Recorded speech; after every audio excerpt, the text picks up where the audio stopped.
All right, y'all. So with the first pick in the 2024 NFL Draft, the Chicago Bears select Caleb Williams, quarterback from USC. Now, if you're a Bears fan, obviously you pretty much know about this by now. Everybody knows about this. Every Bears fan's parents, brothers, sisters, cousins, husbands, wives, kids, everybody knows about it just because we cannot stop talking about it, and for good reason. This is essentially a new era for the Chicago Bears. After many years of quarterback hell, the Chicago Bears finally have some hope in a guy that could very well end up being the next Patrick Mahomes, and I swear to God, if he is not, I'm going to lose it.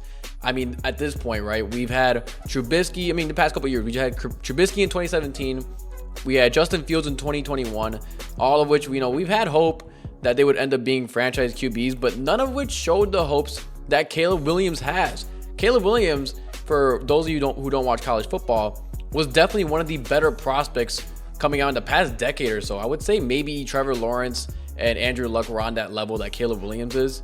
And even though obviously Caleb Williams has some flaws to him and things that he needs to clean up, as a prospect, he is amazing. Obviously, he balled out, won a Heisman in 2022, I believe it was. He won a Heisman. 2023 was kind of a down year for him, but he still played very well. A lot better than some of the other prospects we have that were drafted. By the way, there were 6 quarterbacks drafted within the first 12 picks, which has never happened in any NFL draft ever. So it was very quarterback and offensive heavy into the draft class. And then obviously we selected Rome Odunze at number 9, which I'll be making a separate video about. We're going to stick with just Caleb Williams this video, guys. And I'm not going to go too much in depth, like I said, into Caleb Williams as a prospect. But, just to give a couple, pointers here, he's kind of just Patrick Mahomes 2.0. Not to say that he's going to be him, but just the play style he plays with is actually eerily similar to Patrick Mahomes. Now, it'd be great if he played like him, but obviously that is a very high bar to set for any quarterback prospect, even for Caleb Williams. But guys, the reason why I believe this is a new era and why this is different, and actually completely different than pretty much any other new quarterback coming into Chicago,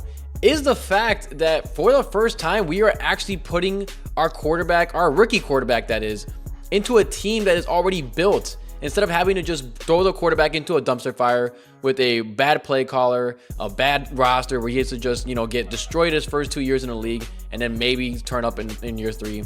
This time, Caleb Williams is walking into, essentially on paper, a top 5 offense. Really quick, if we want to just go through what the team looks like, I'm obviously going to make another video just going over like the free agent additions and stuff. I want to make videos on all draft choices, so of course subscribe and keep updated on that. But just kind of running down the offense in terms of skill players, we got a wide receiver 1, DJ Moore, which we've been having. We added Keenan Allen, who was the wide receiver 1 with the Chargers and is still very good even at the age of 31.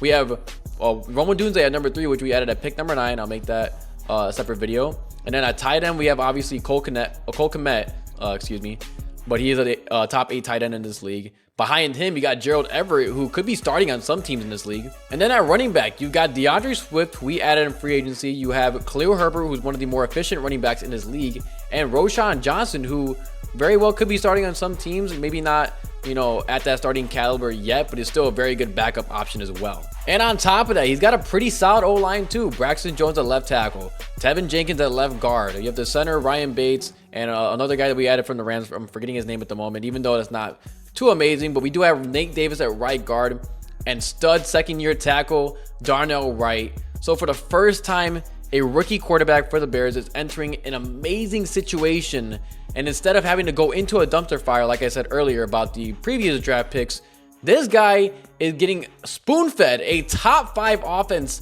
on paper. And if that wasn't even enough, he's got a good defense too to match on top of that. So obviously, guys, this is a very good pick for us. Obviously, at pick number 1, who else were we going to pick? That's pretty much an A+ pick right there. We weren't going to go with Jaden Daniels or Drake May or JJ McCarthy. I know there were some other like mock drafts and people just trying to get clickbait and stuff, trying to mock us with JJ McCarthy at pick number 1, which that would have gotten Ryan Poles fired pretty much instantly as soon as he made the call.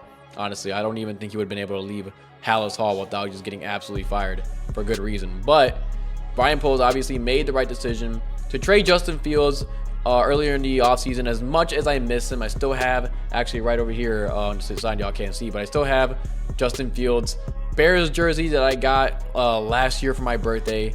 And as unfortunate as it is that he is gone, it was the right move because he just didn't progress as much as we wanted him to.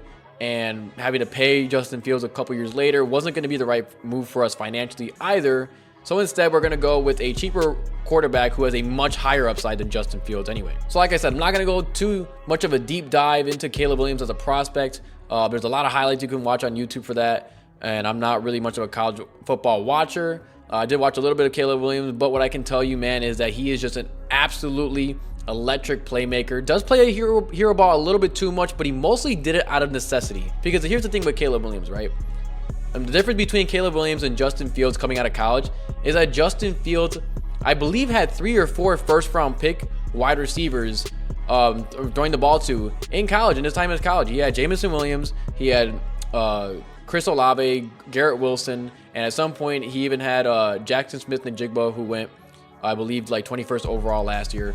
So a bunch of first-round picks that Justin Fields had in college, and he just had guys wide open. If you look at Justin Fields' highlights in college, man, he had a lot of wide open throws, and he's not going to have that in the NFL. Obviously, you're going to have guys who aren't that good, and I wish you would have had this offense going into the league, but he didn't.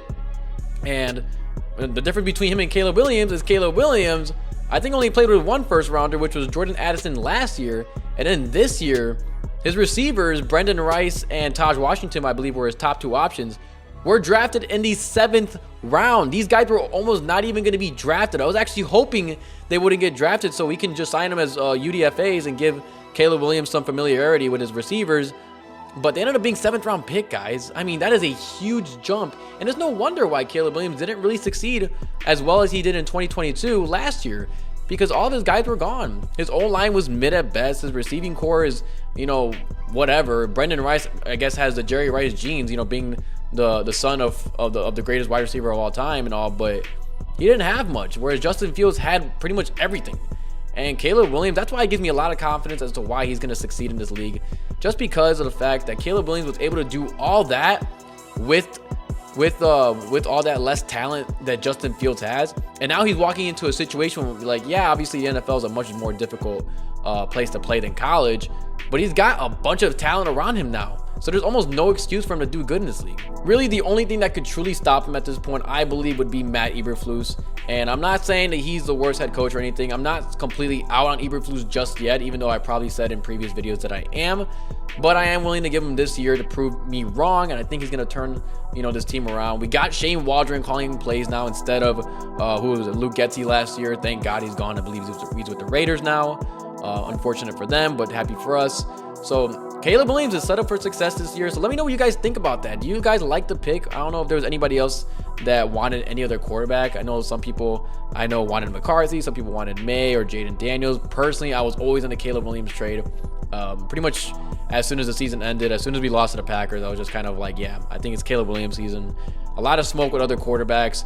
It was pretty much Caleb Williams 100% of the way.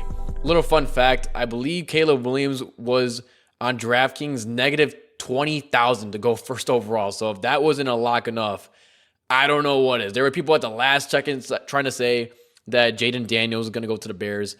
And I don't know. I think it was just clickbait at that point, just trying to rile up some Bears fans. And they kind of succeeded in doing that. But either way, let me know what you guys think of the pick, and I'm out.